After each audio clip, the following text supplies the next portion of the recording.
अस्सलाम वालेकुम एवरीवन। उम्मीद करती हूँ आप सब खैरियत से होंगे। अल्हम्दुलिल्लाह मैं भी खैरियत से हूँ। मेरे आज के मौजू का अन्वान है मोर। जैसा कि आप जानते हैं कि मोर एक खूबसूरत जानवर है। मोर जितना अब खूबसूरत है, इससे कई ज़्यादा खूबसूरत जन्नत में था। मोर की खूबसूरती पे सभी परिंदे फ़िदा थे, लेकिन इन सब खूबियों के बावजूद मोर से ऐसी कौन सी ख़ता हो गई जिससे अल्लाह तबारक व तआला ने मोर को जन्नत से निकाल दिया। अल्लाह तबारक व तआला ने जब हज़रत आदम अलैहिस्सलाम और अम्मा हवा को पैदा फरमाया, इसके बाद इनको जन्नत में भेज दिया। वो दोनों जन्नत में पुरसुकून रहते थे। बहुत ही मज़ेदार लजीज मेवे फल खाया करते थे, लेकिन एक अनाज जिसको खाने से अल्लाह पाक ने इन्हें मना फरमाया था, वो अनाज था गंदम। चूँकि शैतान हज़रत आदम अलैहिस्सलाम की वजह से ही जन्नत से निकाला जा चुका था, इसी वजह से शैतान की हज़रत आदम अलैहिस्सलाम से दुश्मनी हो गई थी। शैतान ये चाहता था कि वो किसी भी तरह हज़रत आदम अलैहिस्सलाम को जन्नत से निकाल दे और साथ में अम्मा हवा को भी जन्नत से निकाल दे। जब शैतान को ये खबर हुई कि हज़रत आदम अलैहिस्सलाम को तमाम मेवे खाने की इजाज़त है, लेकिन गंदम खाने की इजाज़त नहीं है, तो शैतान इंतकाम की आग में लिए जन्नत के दरवाज़े के पास बैठ गया और 300 साल तक वहाँ बैठा रहा कि कोई जन्नत के दरवाज़े से बाहर आए और शैतान इससे बात कर सके। एक दिन अचानक से मोर जन्नत से बाहर आ गया। शैतान इसको देखते ही बहुत खुश हो गया। शैतान ने पूछा, ए खूबसूरत परिंदे, तुम कौन हो? मोर बोला, मैं मोर हूँ, अब तुम अपना तारुफ कराओ। शैतान ने जवाब दिया कि मैं आलिमुल कुरैबिया का एक फ़रिश्ता हूँ। मैं अल्लाह ताला की इबादत से एक पल भी गाफिल नहीं हूँ। मैं चाहता हूँ कि मैं जन्नत में जाऊँ, वहाँ की नेमतों का अपनी आँखों से मुशाहदा करूँ।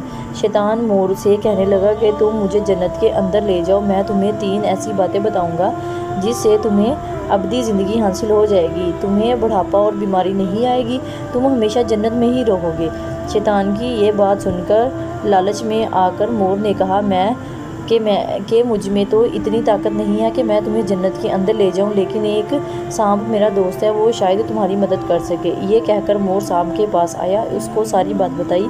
सांप भी शैतान की बातों से बहुत खुश हो गया। फिर शैतान को अपने मुंह से छिपा के जन्नत में दाखिल हो गया और यूं शैतान अपनी चाल में कामयाब हो गया। जन्नत के तमाम निगाहबानों को ये मालूम था कि शैतान ये चाल चल रहा है और जन्नत में दाखिल हो चुका है। फरिश्ते शैतान को जन्नत से निकालने लगे। तभी अल्लाह पाक का हुक्म हुआ कि इसको भी अभी तक जन्नत में रहने दिया जाए। वो फरिश्ते अल्लाह तबारक व तआला के हुक्म से रुक गए। शायद ये हज़रत आदम अलैहिस्सलाम का इम्तिहान था। शैतान हज़रत आदम अलैहिस्सलाम के पास और अम्मा हवा के पास जाकर अपनी मोहब्बत का इजहार करने लगा। वो दोनों ही शैतान को पहचान ना सके, क्योंकि माजी के मुकाबले में शैतान की शक्ल तब्दील हो चुकी थी। शैतान कहने लगा कि मैं चाहता हूँ कि आप दोनों हमेशा जन्नत में इसी तरह ज़िंदगी गुजारें, हमेशा खुश रहें। हज़रत आदम अलैहिस्सलाम इसकी बात बहुत गौर से सुनने लगे। शैतान ने कहा, अगर आप मेरी बात मान जाएं तो आपको जन्नत की भी और तमाम सहूलतें मिलेंगी। हज़रत आदम अलैहिस्सलाम शैतान के बहकावे में आकर कहने लगे, ये किस तरह मुमकिन है? शैतान कहने लगा, एक गंदम का दाना अगर आप दोनों चख ले तो आपको अब्दी हया हासिल हो जाएगी और आप जन्नत में ही रहेंगे। ये बात सुनकर हज़रत आदम अलैहिस्सलाम के दिल में रुझान पैदा हुआ, लेकिन इनके दिल में अल्लाह ताला की नाफरमानी का खौफ गालिब आ गया। जबकि अम्मा हवा शैतान की बातों में आ गई, पर जिस पर अम्मा हवा ने हज़रत आदम अलैहिस्सलाम को राज़ी कर लिया। फिर इसके बाद इन दोनों ने इस गंदम के दाने को चख लिया।